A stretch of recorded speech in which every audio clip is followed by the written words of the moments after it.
I tell my inner child I'm sorry for everything you had to go through. It started as a child. I wish that I was stronger in situations that I had to go through. I'm trying to press it now. Hey you guys, welcome back to another episode of Talks with Two. Today I got a special guest, Mandii Brown, with us today. This is the 5th episode, you guys. I'm very excited to sit down and talk to her and introduce y'all to everything that she does. How you doing today? I'm good. Tired, but good. Why you tired? I'm up every day at 4:30. Yeah, and it's a Monday. The Mondays be Monday. It's the beginning of the week, and man, we about to pop it off. We about to jump it off. So can you tell the listeners a little bit about yourself? Yes, well, my name is Mandii Brown. I am a licensed clinical mental health counselor, a certified life coach, social justice activist, mom, author. Everything. Exhausted. However. Everything. Okay. We got licensed counselor, certified life coach, mom. Okay, where should we start? Let's start with being a parent. Like, how is that for you? It's ghetto.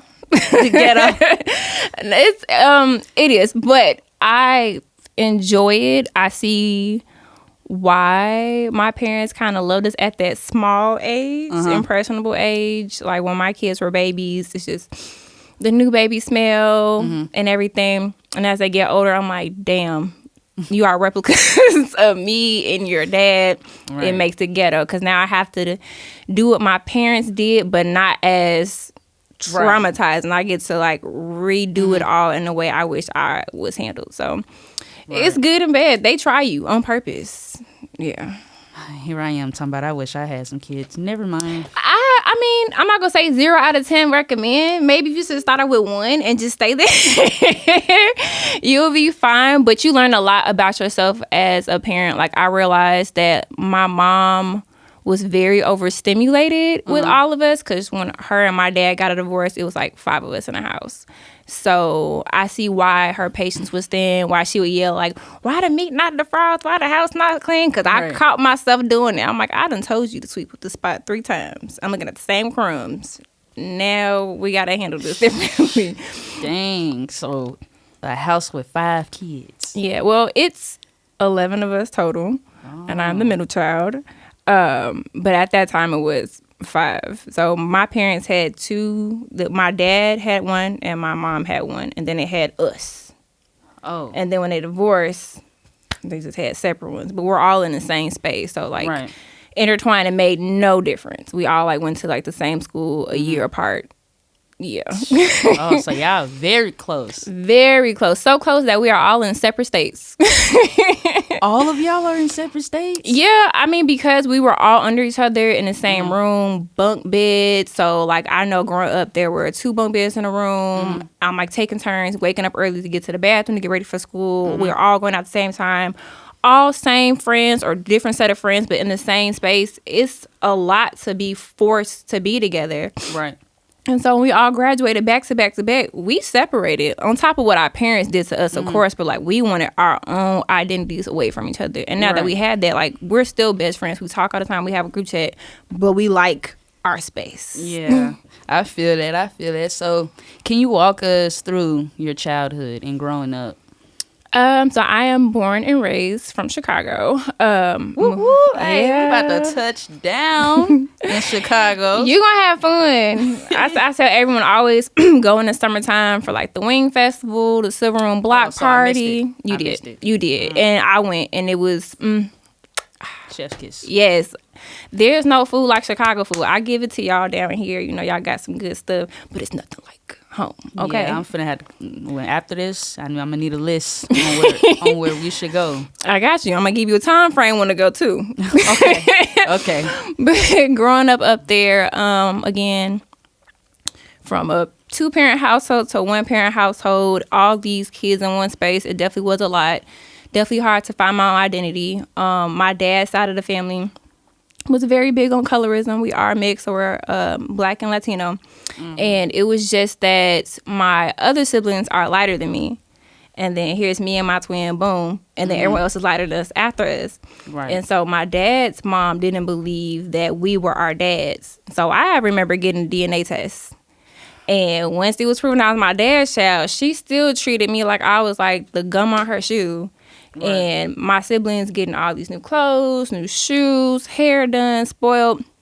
It took a toll. I didn't feel like I was like worthy enough to be a part of that family. But I am a daddy's girl, so my dad poured into me a lot because he picked up on it. So like everywhere I went, I'm like, I'm with my daddy. Doing sports, and my dad would come to the sports games. I know if I was doing science fair projects and honor roll, my dad would come to those award assemblies. So I made sure, which plays a role now, that I was a perfectionist to make sure my dad was always present, because like that was my person. That's my support system. Even to this day, my daddy is really my best friend.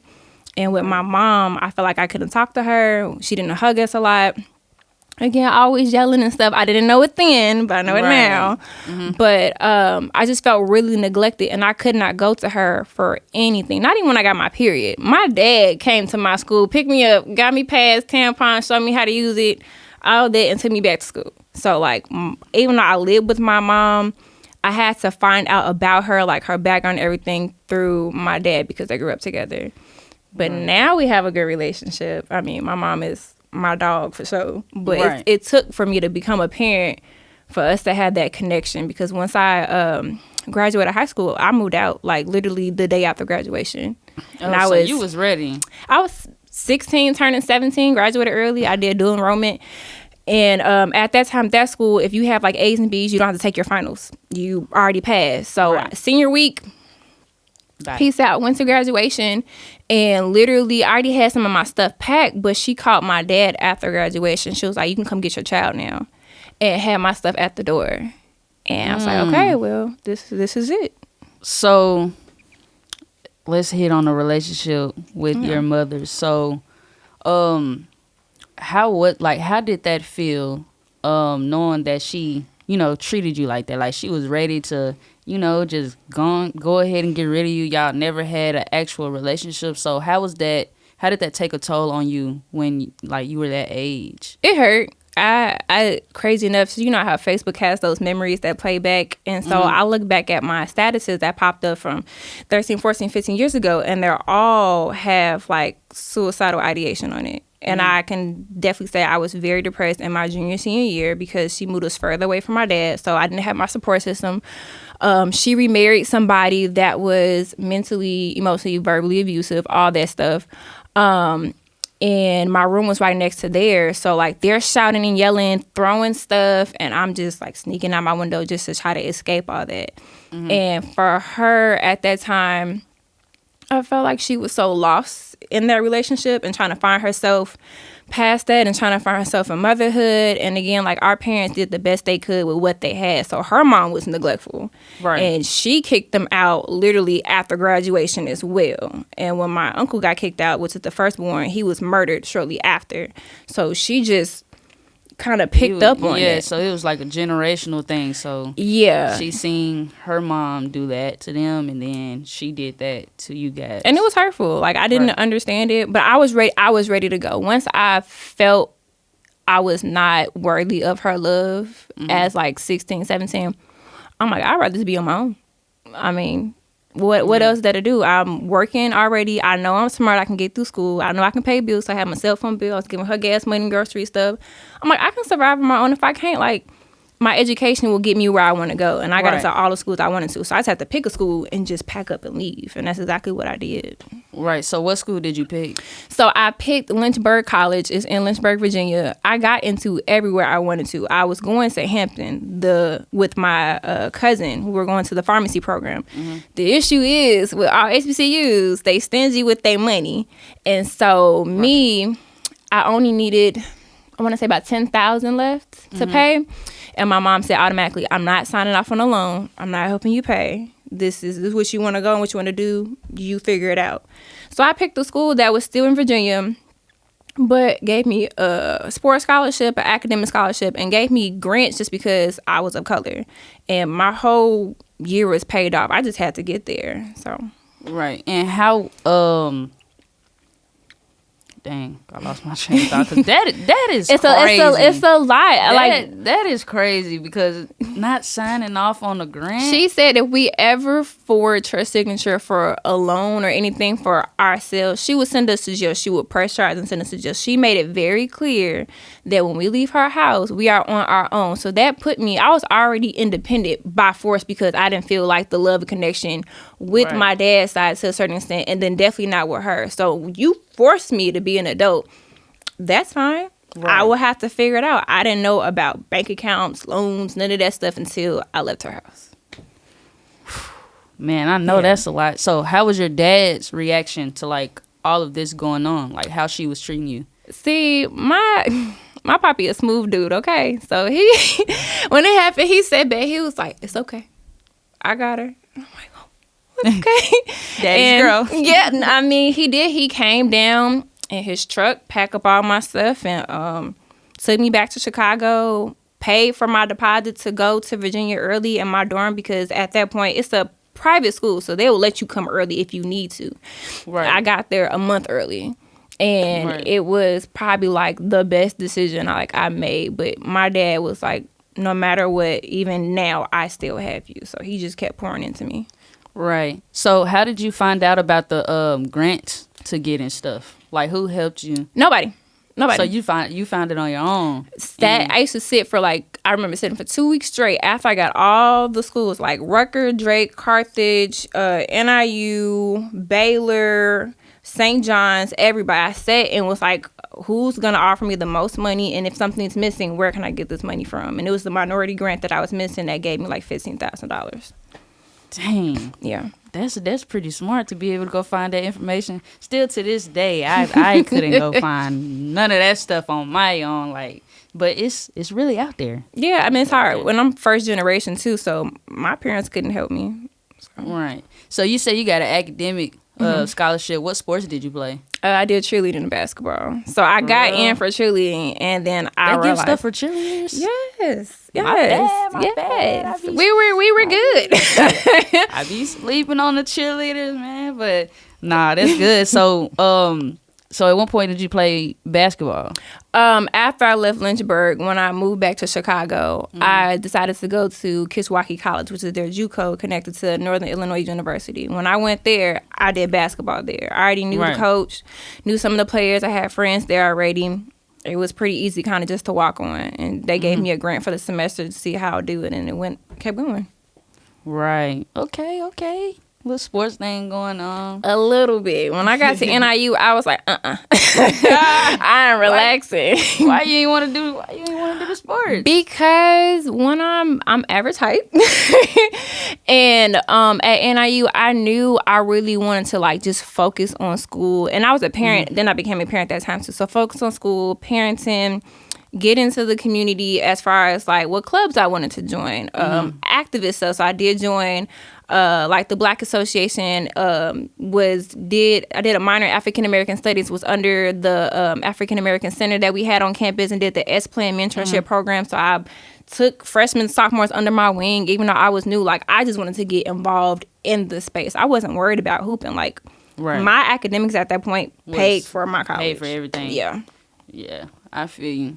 So as far as your parents' divorce, how did that change your perspective and outlook, on life? Seeing your parents, divorce, I'm sure they was in two different households. And how was that?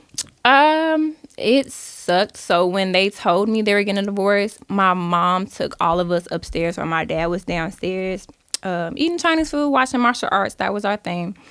And we're upstairs, and she's like, mommy and daddy don't love each other anymore. We're gonna move. But daddy still loves you, but they don't love each other. Right. And so I'm like, my daddy love me, bro. Okay, y'all ain't gonna go nowhere. Denial. Because I think I was in kindergarten, first grade, denial. And mind you, they were married, divorced, remarried. So this was the final divorce. So they done already did this before. But it didn't hit me though, because I was super young, a baby, so it didn't really matter. But I remember everything after, the family pictures, the wedding in the backyard, all of us have a house. We got a dog now. Right. So it felt like a home. Like, we had a family home that my grandfather had bought for my mom and my dad, and we were all in it. Like, it felt great. And so for it to separate, I know personally it took me a minute. Even though I was young, I felt like, where's my daddy? Right. Where is my daddy? Like, you were just here. Where's my daddy? But my dad was very present. I mean, every weekend, answering the phone, coming to pick us up, still going skating, still coming to our stuff. So he didn't miss a single beat within anything that we were doing. Right. It's just we knew we were separate households. But if I came in the house, I want to go to my daddy's house. Should I buy? So it wasn't really a gap, but I know when I needed my dad there for those long days with my mom and he couldn't get me because of his job, that's when it like hit the most. So what did he do for work? So my dad was a police officer at the time, Chicago Police Department. Ooh. Before then, he had multiple jobs. He worked in a morgue, did security, worked for Cook County Sheriff Department, but law enforcement was definitely like his thing for sure. Right. So he wasn't able to spend as much time with you on that police. No, police he did job. like a night shift. I want to say, it was like from 9 to maybe like 3 or something in the morning. And then it shifted from about 1 to about 9 o'clock at night. And at that time, he could be in the patrol car, kind of shoot over to where we were, or we would go to his spot. So he was at Ogden Park, which is on 63rd area, in Inglewood. Wait.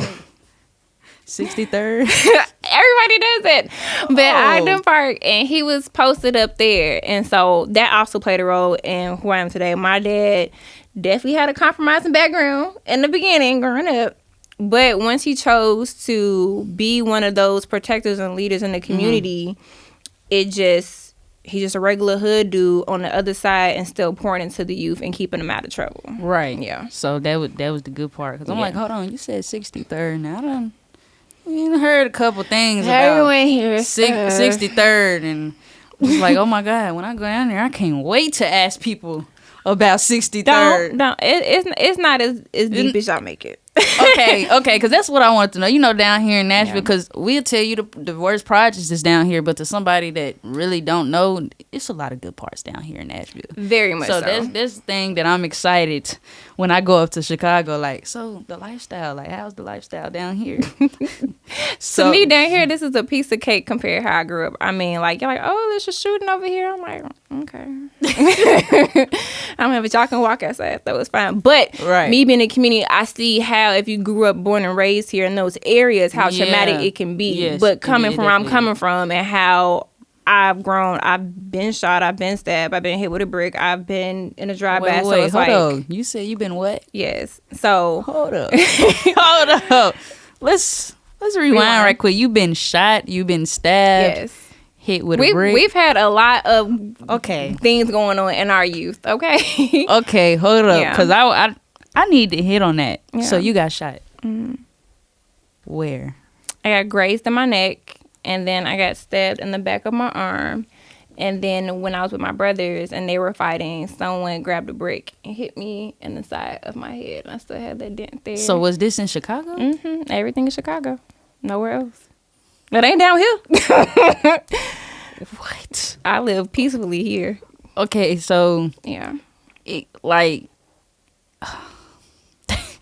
so explain like the mental process through that, like getting shot and stabbed. So those were two different times. Getting stabbed was older, but getting shot was younger, and like high school era. That played a role in my depression because like I said, I did have strong intrusive thoughts, and I was posting statuses like, why doesn't God take me away? So I'm thinking like, that's one of the moments right there. Right. And then when it didn't happen, I'm like, what happened? Right. But it just gave me another chance to be here, but it did like push me to like not wanting to be back in those spaces. Like I moved, obviously. So it was an environment thing? Yeah. Okay.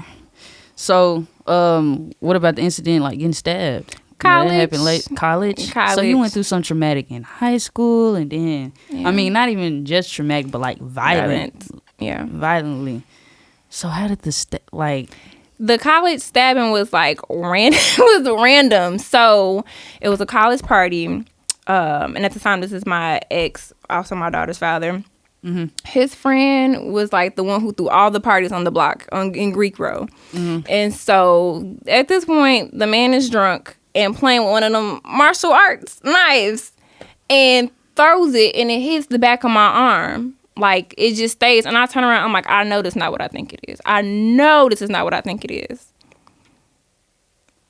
We ain't talked since. Ask me what he doing in life. What? All right, no, I went to the hospital, got stitches. Yeah. And that was that. That's it. So all this stuff is accidental? Chicago definitely is a funny place where you can accidentally get hurt in any capacity. See, when I got shot, it was an accident. But, like, dang, shot, stabbed, man, that... But that brick, no, that was on purpose. That was on purpose. That was on purpose? That was intentional. That was y'all just down there getting into fights. It wasn't on purpose. So, most of the fights I did get into, of course, hand in hand, was because of my twin. So, my twin at that time... And you have a twin brother or sister? He's my brother now, yeah, my brother. Okay.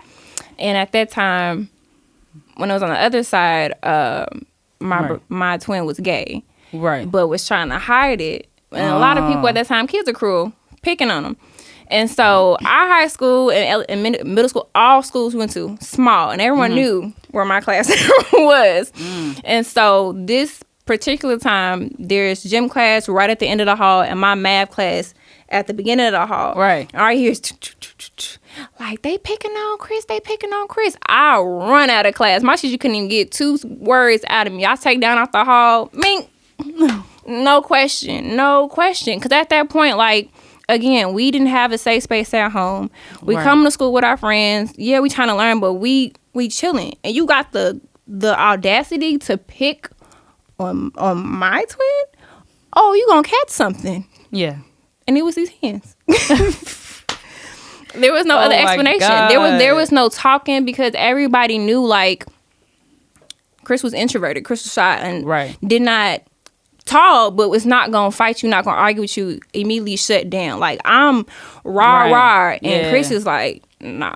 Right. So here I come every single time, and the school just figured it out. So I would just get in school or detention, but never out of school because they knew what the purpose was. Like, I'm not fighting just to fight for fun because I don't care that much. But the moment you mess with a piece of me, oh, we gonna fight. Hey, that twin love, that's it's strong now. And we feel it too. And then I texted Chris the other day. I was like, you straight. And he was like, get out my head. I'm like, no, something's up. Like, I know something's up with me, but what's up with you? Right. And we just start twins really have that connection. So y'all identical? Fraternal. Yeah. Oh, okay. So I want to get into the transition to speak about, you being a suicide survivor. Yeah. Can you give us a little bit of insight on that situation? So that was when I actually did attempt my senior year of college. I was a mom of 2 at that point. I had my oldest daughter and then my youngest daughter with my then ex. And I was doing a lot. Like I said, I was involved, but I was overly involved, right? Right. And I also played as my sorority and stuff. And it was just like my hands are on everything, plus school, plus parenting. And I was looking for him at that point to just like carry me, bro. Like, I just had the baby. I'm exhausted. I'm trying to retract from these roles so I can just finish out and graduate. We were getting married 2 months later. Like, everything was set up. And so I noticed so much neglect in him pulling back, and then infidelity started sliding in. And, at that point, Facebook, they'll let you know when you like somebody's status, when you comment on somebody's status, comment on somebody's picture. And I would see it. And he would tell girls how beautiful they are. And these are girls that were like, no kids, like nothing. And how beautiful they are. And we should go do this. I realized like his overtime wasn't overtime. And he started slipping up. And then he just said one day, like, like, I want to see what I can do outside of this. Like, I want to get with this girl. So he told you that? Yeah. I mean, me and him now, we're still very blunt. We're great friends. We co-parent extremely well. But we were blunt then and we're blunt now. And Spencer was like, like, I'm just not feeling the dynamic. I want to be single. Like, let's just separate. Said nothing about co-parents, just the relationship. Let's separate. He was like, he felt like he wasn't getting enough attention because my hands were everywhere. I'm like, we're getting married in 2 months. I'm moving back to you in a couple of months. I'm asking you to be patient because I'm trying to wrap up the rest of my time. Right. And it wasn't enough. Like he's like now, very impatient. He wants what he wants.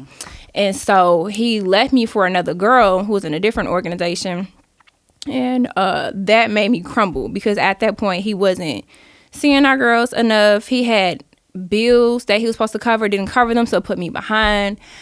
And then rent piling up, and I'm just like crumbling, and finals are around the corner. I said, screw this. Literally, like, postpartum depression is so real. And it gave me no time to recover because, again, he didn't carry me afterwards. Like, it was just like me falling after falling, and being strong for everybody because what everyone expected. And no one was there for me the way I needed. And so I literally, like, I already had a will because I thought I was going to, like, die when I gave birth because it was that bad. Right. But had my will on the table, had my pain medications that I had from my last surgery in my room. I put my kids up front, told them to watch TV, and locked my door. And that's when you tried to... Yep. I texted my sorority chat, and I was like, I love you guys, but, like, I'm done. The girls are up front. My door is locked. Do not try to break it down. Don't even knock on it. It's not going to open. The front door is open. He can have them. Like, I'm done. And I, like, took all them pills. I think, like, was it hydrocodone at the time? They were strong pain pills because I sweat out medication. And just, like, felt myself drifting. And I could barely remember part of it, but I could hear, like, my best friend, Sierra, which is also my ace, like, screaming. I can hear. So she was in your house? She came bust in. She bust in the room. I could hear her screaming. I could hear, but I couldn't see, couldn't feel nothing. I could just hear. I could hear her screaming. And, like, she was like, I'm shaking her, but she's not waking up. And then I heard other screams. But, like, it didn't click. Like, I could feel myself, like, drifting off. And then all of a sudden, like, I'm waking up in the hospital, like, with, what is that, like, Narcan or whatever, drip, just processing everything. And everyone's, like, around me in my room. I was like, okay, I'm here. That was the reaction? That was my reaction because I was really ready I was so ready to go. I was so tired of being strong. So tired of being overlooked, so tired of being downplayed, so tired of feeling unloved and neglected. I'm like, screw this. I'm exhausted. When I say I was exhausted, I mean, like, I had no energy to even cook. Like, didn't even, nothing. Right. So I got admitted, of course. They had the girls. He was supportive. He was like, you just get better or whatever. But, like, he was still doing his thing. Right. And of course my dad being my super daddy coming to the rescue. Right. So, and I don't mean to interrupt you, but how was your mom's reaction? My mom, I don't think she found out till later because my dad kind of shut her out too once I left the space. He didn't really have a relationship with her. And I've been trying to get my mom involved in my life at that time, but she just kept letting me down. So he didn't talk to her. Right. She didn't know until after. And the crazy part is my twin tried on the same day. Wait. Yeah. But my twin was in California at the time in the military, dealing with racism, getting abused. It was an assault. It was a lot. And, like, we were just suffering. So you and your twin didn't even know suicide on the same day? Didn't even know. I didn't know until, like, 2 months later when I finally told Chris. And Chris was like, what? So you told your twin 2 months later? Yeah, because I had to process it. Then I had to go back to being a mom. It's like, I need to get my stuff together to figure out, like, how I'm going to navigate. Like, I'm here. I'm still here. Like, now I got to figure out, like, what to do with them, how to co-parent with him, pick up the pieces, pick up these bills. Reality came back smacking. Smacked me in the face. And then when I was able to be vulnerable, we were like, what the fuck? Like, you too? And she was like, yeah, me too. Mind you, of course that brought us closer. It was like, yo, we need to, like, check on each other. Right. Like, yeah. But, yeah. So, I know you went through a domestic violence situation. Yeah. Was that before or after the suicide attempt? After? Mm-hmm.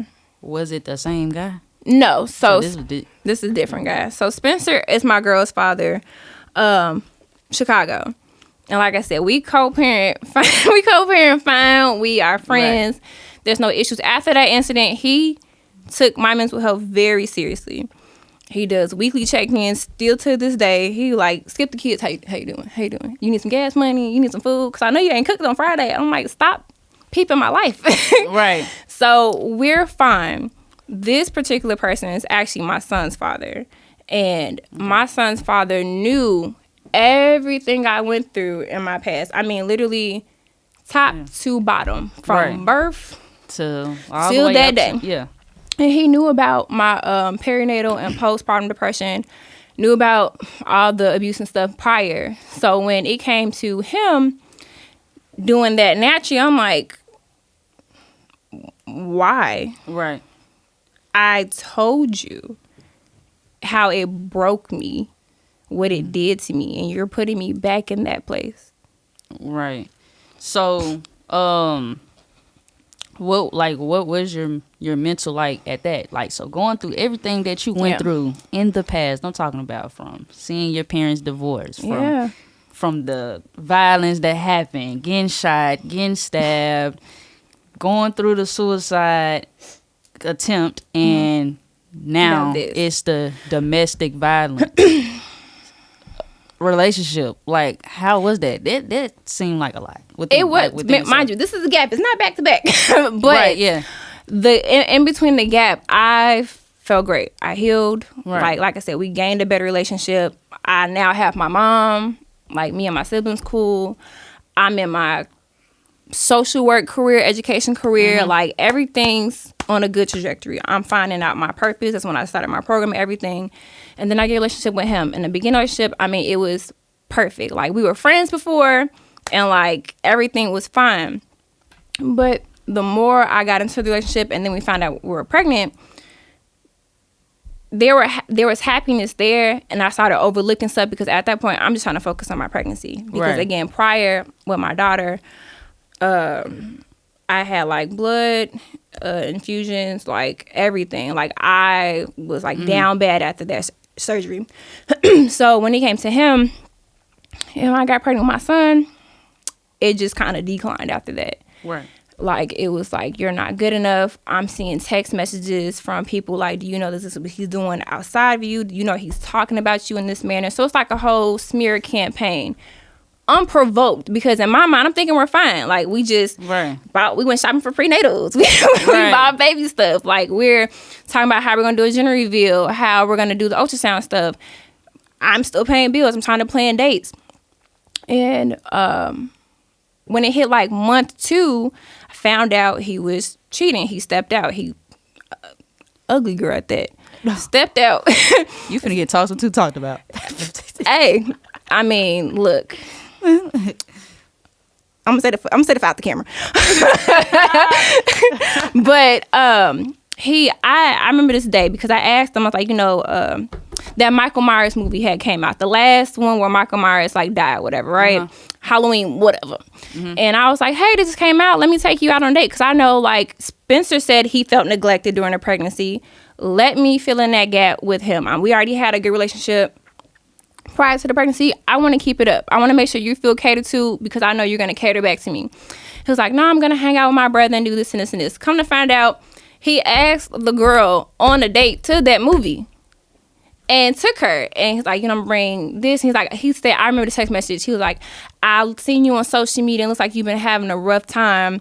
And I felt like I just need to pour into you. Let me take you out on this date.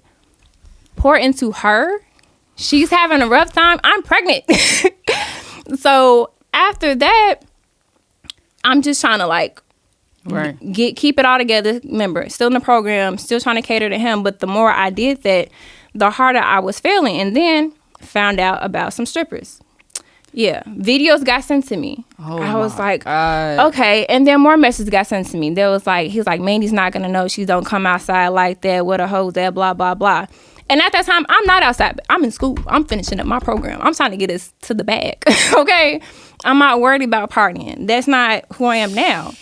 And so when I saw that broke me even more. And so I called him out on it. He fine for a couple days and then go back to the smear campaign. And the more and more I tried, the more and more it just clashed. Until we did our pregnancy announcement for Christmas because I found out I was pregnant like October. Right. So Christmas, we decided to announce it to his family, and you could see the disgust on his parents' face, and I did not know why.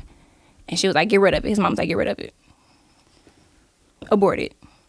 Like, they didn't want it? They did not want it. And I was shocked because she said, "Thank you guys for the Christmas gifts. I wish I had something better."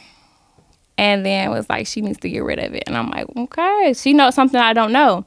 Called a family meeting, come to find out, he's been running back to her consistently talking about how unhappy he is, how he wanted to leave, and that he was going to leave me at the end of the year. So I'm like, okay, well, excuse my French, but let me fall down some steps then, because why am I carrying your child? And so I'm sitting there, and she's telling me, she's like, if you're going to keep it, don't think I'm happy that we're going to go shopping or do all these things, because you don't need to keep the baby. You need to get rid of it. So I'm constantly hearing that. And then after that, literally more downhill to the point where the final straw for me was when he cheated with this girl younger than me. And the girl was still living with her boyfriend at the time. Mm-hmm. And them two were messing around. And so the final straw was apparently that young man committed suicide in his apartment due to their actions. I don't play with suicide. Okay, Yeah. so let me wait. Let me get this straight. Yeah. So they were messing around. Was messing with another girl, and she had a boyfriend. A boyfriend, ex-boyfriend. They still resided together in their apartment. So they was living together. So he was cheating on you with a girl, and she was living with her dude. Yes. So the guy that she was dating committed suicide because of them. He exposed them on social media. Mind you, my antennas are not up. They're not up. I'm focused. Like, I'm trying to figure out what I can do to make it right. You making me feel less than. I'm feeling all these old emotions. I'm getting depressed. I'm getting anxious. I'm not holding down food. And on top of that, like, I'm sick as well. And so I'm trying to figure out what's wrong. And so while all this is going on, I'm oblivious to it all until 2 weeks later. All of it gets exposed. The screenshots from all the pages they were posted to, the newspaper article of him dying, voice recordings and videos of them together. Like, it was so much. I was ready to off myself right there, quite honestly. I'm like, I'm pregnant. I'm very pregnant, and this is what we're doing. So at what point was it domestic violence between you two? So after that, after I called it off, further down the line, went into preterm labor, right? Mm-hmm. And so gave birth to my son. And that first night in the hospital, he's upset because he can't do the drugs he wants to do. And so you made a promise you're not going to smoke, pills, shrooms, nothing, because we got a kid now. All that shit is off the table. Right. And so he starts yelling and getting aggressive with me in the hospital. I'm in the bed, emergency C-section, in the bed, and you're upset because you can't do drugs and can't be around me and the baby. Because I'm telling you no. Okay. The day we got home, he still argues about that and gets in my face. Mind you, emergency section. And I'm in the living room, and he's all emotional. And I'm like, you need to leave. I do not feel safe. You need to get out of my house. He gets up, make me, and shoves the shit out of me to the wall. Right after y'all came home. Right after I could barely walk. I mean, like, the second day in the hospital, you can hear me scream because I finally get feelings in my leg and in my uterus, and my uterus is like full and the catheter's out. Mm-hmm. And like, I feel like my stitches are about to burst because they never told me to get up to use the bathroom. I didn't know the catheter was out. Mm-hmm. So like, I can't walk. I'm numb. I'm exhausted. You weren't up at night. You went out and did whatever. Right. And so you come back and you're mad because I'm holding you accountable to the promise you made me, and you put your hands on me? Okay. So I called the cops.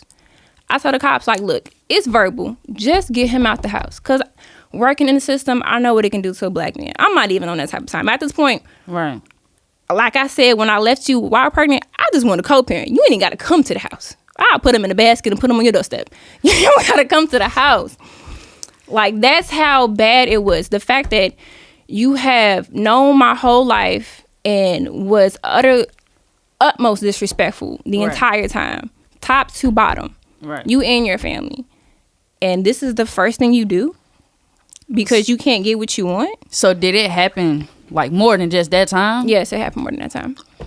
So that was that time the last straw? No. Or it? Nope. So that was my mental last straw was when all that cheating stuff happened. I told him I want to be single. I want to co-parent. I told him, get all your things out of my house. Whatever the baby stuff you bought, it is yours. I'll keep my baby stuff. We just gonna have to co-parent because I didn't sign up for a life like that. Right. I didn't sign up for you to bash me or whatever case may be. And I remember it's recorded too.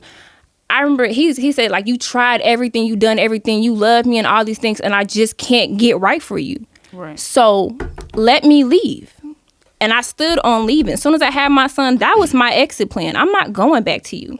But that was the first time. The second time was when a lot of people didn't know I was pregnant. I kept it hidden. I felt isolated. I felt ashamed, obviously from that point.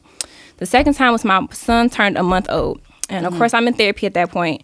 And I announced on social media, like, I have a baby. Like, it's my little son. Right. I showed the maternity photo shoot, everything. Like, I've never posted nothing about being pregnant until that day. Right. This man comes back to my house later that night because he was going to visit our son. He puts my son down. He was like, so you ready to talk about this post? What about it? Right. What about it? What about it? So, the post said that my pregnancy was not what I thought it was. I thought we were going to be a family together, but we're not. But look what I created. Like, my body went through the utmost pain. I caught COVID twice. I'm sick and you left me, okay? Right. Look what my body was able to create through all that BS. Right. This white little baby, okay? Right. So, at that point, he was mad. He was talking about the post, and he got in my face again. Right. And so I told him to leave, and he told me to shut up and make him. Again? Yep, again. So this time I just got up. Like, I got my legs back now. You're not finna do nothing. I just got up. I went to go open the door. And he goes, sorry, baby. And he picks up our baby, and he said, is this what you left me for? This is what you're leaving me for? The loudest scream came out of my damn mouth. Put my son down and get out. Get out. He like, I get out when I'm ready. And walks around and holds him, like, mocking me, smiling. Like, and you can hear my son screaming. And me, I'm not doing it. I'm just about to go. I'm not finna touch you. Not doing nothing. My phone in my room. Just leave. He finally put my son down. Did the whole sanitizer thing. Looked me up and down. And elbowed me. He like, yeah. I slammed the door so fast and locked it. He started banging on the door, banging on the window, trying to break it down. And I was like, you need to leave before I call the cops. At that point, I got his family involved. And told them, y'all either gonna handle this or I'm going to press charges. Asked me, did they handle it? No, they didn't. Nope. And the final straw was we went to probate at Fisk because I'm SG Road. My pledge son is a Kappa. Their chapter had a probate. Mm-hmm. And he shows up to the probate. And me and my brother was there. Not my twin, but my other brother, my god brother. Mm-hmm. They have beef. We're not thinking he gonna show up. I just came to be safe. They had beef. They're arguing across the gym. And my brother's like, come outside. Like any dude. Like, you already hit my sister. Come outside. It's his twin. No. It's this the other thug brother. This the okay. I was like, hold up. Twin again? Nah. That's when twin was out of state. Twin was out of state. Okay. Twin came a week after that though. Oh, okay. So but this is my brother. This is my brother. He like, come outside. Come outside. So he walking towards the door and I'm holding the phone. I'm like calling my guy. I'm like, she had my son at times. Like, I'm finna leave. We coming home. It's going left. Da da da da. And all I feel is my hair get yanked back and my face get mushed. And I get scooped up by another member of the fraternity. And I'm screaming like this. Like, he just hit me. Like, you just hit me. So it was him. Yes. And it's caught on video. At that point, I called the cops outside. We pressing charges. We shutting all this down. You touch me in public. Your problem is the man walking outside that wants to address you for doing some whole stuff. But you touch me. Right. I pressed charges. I did a order protection for all me and my kids. And that just set the pace after that. I'm like, I'm done. Oh, no. And I don't regret it. Like, the goal was to protect myself after I left you, but you kept coming back and antagonizing me and talking about me, and then you touched me again, but in a public space, and you thought it was sweet because you around your friends. Nah, that's over with. No, I ain't gonna lie, it's a wrap. That's a wrap. And yes, my brother was heated at that. He was like, I told you to come touch me, you hit her again. Yeah. Whew. Mm-hmm. So I know, fast forward now, Yeah. you know, we talked about you being a professional counselor and a certified life coach. What role does your past play in you being able to help others that's going through the situations that you went through? Like, what role does it play? So it plays a relatable role. I do have clients from all backgrounds who are the victims and who are the abusers. Right. Surprisingly enough. Mm-hmm. And it helps me see both sides. It helps me empathize and help them get along their journey in every aspect. And I'm comfortable on both sides because I've seen it. And the biggest thing is that they trust me because I've already experienced those things. And I'm very open about it. Like some clinicians, you know, they want to have a wall and not be as vulnerable. I don't care. Because at the end of the day, I'm still a human. With these credentials, I'm still just a human being. Right. So the only way people are comfortable in certain spaces is if they know that they can trust you because you experience certain things. Right. So, question, and this is for the listeners, and this is also for me. Yeah. So, how do you balance being the go-to person for others and still being able to preserve your energy? Because I feel like I'm battling that. Because I ain't gonna lie, as soon as I said let's talk about it, trust me, everybody want to talk about it outside this podcast. Like it's like I opened up. You opened know, up Pandora's box. I opened it up because I didn't realize how much of my friends and people that I talk to needed it. But it's times where sometimes I gotta turn that off because we take a lot of things in, and now I gotta release it. But I'm having trouble. I'm struggling. So I'm asking this question for me you and for anybody who may be listening. So how do you balance that? So I do decompression sessions, right? So say I'm having back-to-back sessions. The moment I get a break, that's the moment I shut everything off. Right. My computer is off, so I'm not looking at notes. I'm not thinking about clients. My music on. I got my favorite snacks. I'm going for a walk. I'm doing something to just decompress and go back into me, because the more I pour out, the more I need to pour into myself to give, even if it's just a listening ear, because I do have clients who don't want feedback. They just want you to hush up and listen, and that's perfectly fine. But I need some energy to sit back and listen, because some of the stuff you're saying is either very traumatic or some BS. So some of it be like some mess. And so I do that, and then on the way home, before I hop into mommy mode, I have a playlist. Right. I love music. So I'm in my car rapping like I'm a drug dealer from the corner, okay? Like I have another life in my mind. Right. And it just helps kind of get back in like that. You see me dance all the time. Get back in that wiggly fun mode. But if there is a case that is I can't snap out of too quickly, I will wait to decompress when I get my kids. At that point, their playlist is on. They're wanting my attention, and they're wanting food and everything. So I can divert my attention to them and pour into them. And honestly, it pours back into me to where I can let that client case go off my head for a while. Right. But you do have to have boundaries when it comes to people pouring into you. Just like as a friend, you got to have like a shut off time or just like a shut off amount. So the more they're telling you like, all right, that's enough. Like, let's talk about this later. Right, because they'll keep on, man. If I don't say nothing, they'll just keep on going on and on and on. And some of the stuff really be draining, because I'm the person you come to. I give you advice just based off experience or what I done learned.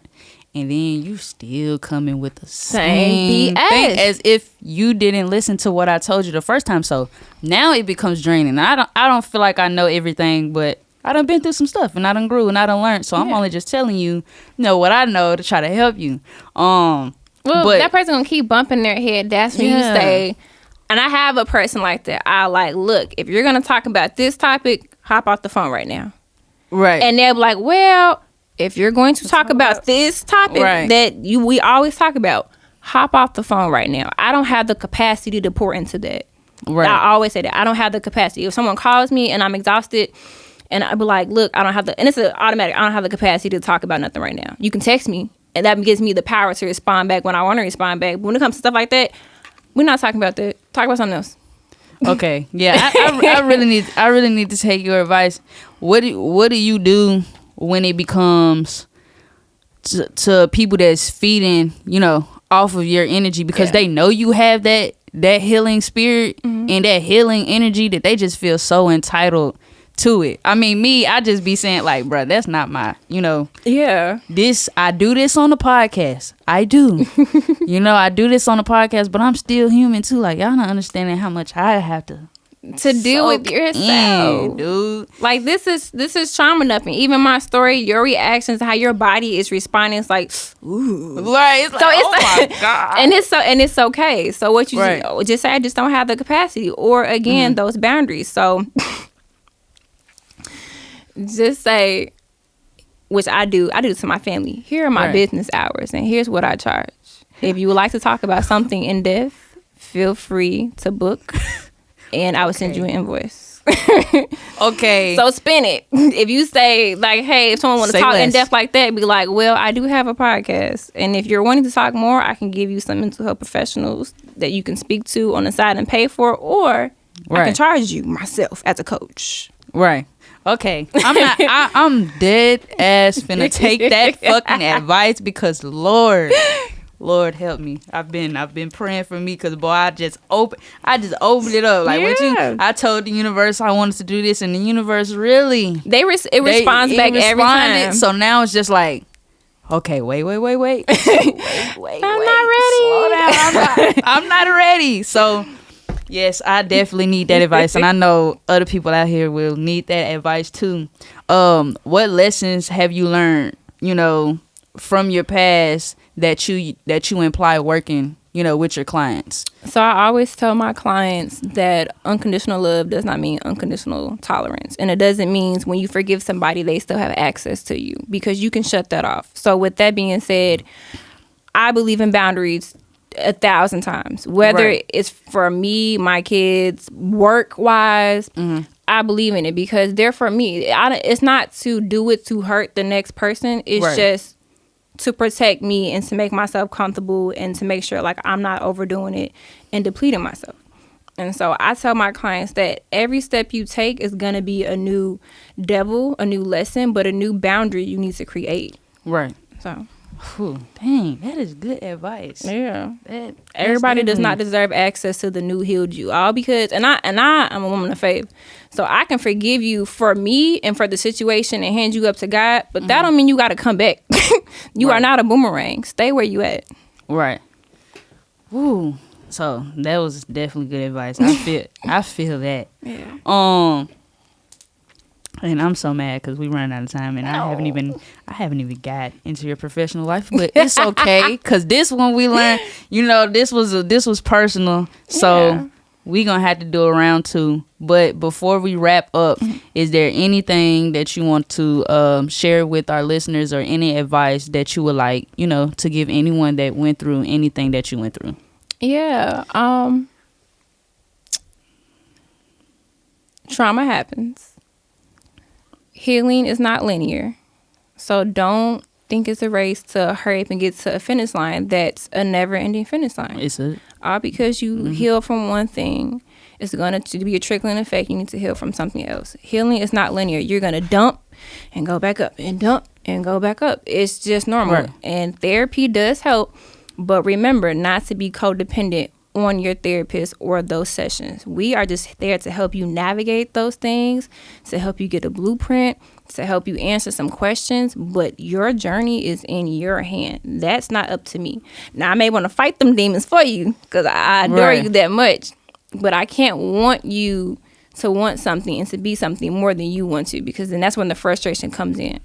So get help, get therapy. What you went through, it happened.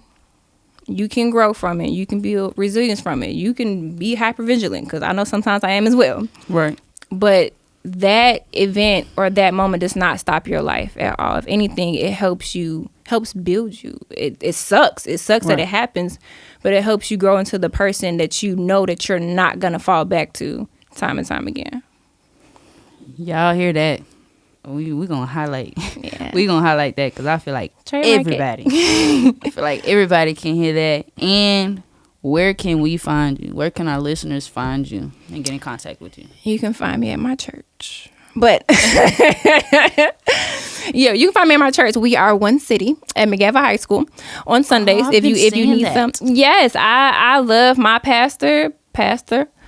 Hollis Lord, he be checking me every Sunday. Like, I have my spiritual counselor and my physical counselor, and it's be like a jab every week, and I be like, get out my life. But otherwise, you can find me on Instagram at Mandii B, also known as the Relatable Counselor. My Instagram name is the Relatable Counselor. You can find me on TikTok now, finally, under that name. YouTube under the Relatable Counselor. It will be under the Thinking Corner as well. I do have a LinkedIn, so I'm pretty much everywhere. If you type in my name, Mandii Brown, on Google, I'm gonna pop up. Y'all here, so y'all definitely better tap in, and please stay tuned to get the professional side of her being a professional counselor and certified life coach, because we definitely gonna dive into the professional side on the next episode. So that'll be a wrap. Episode 5 with Talks with 2. Thank you for sitting down with me today. You're welcome. All right, y'all. We out. Stay tuned. I'm sorry for everything you had to go through. It started as a child. I wish that I was stronger in situations that I had to go through. I'm trying to press it now.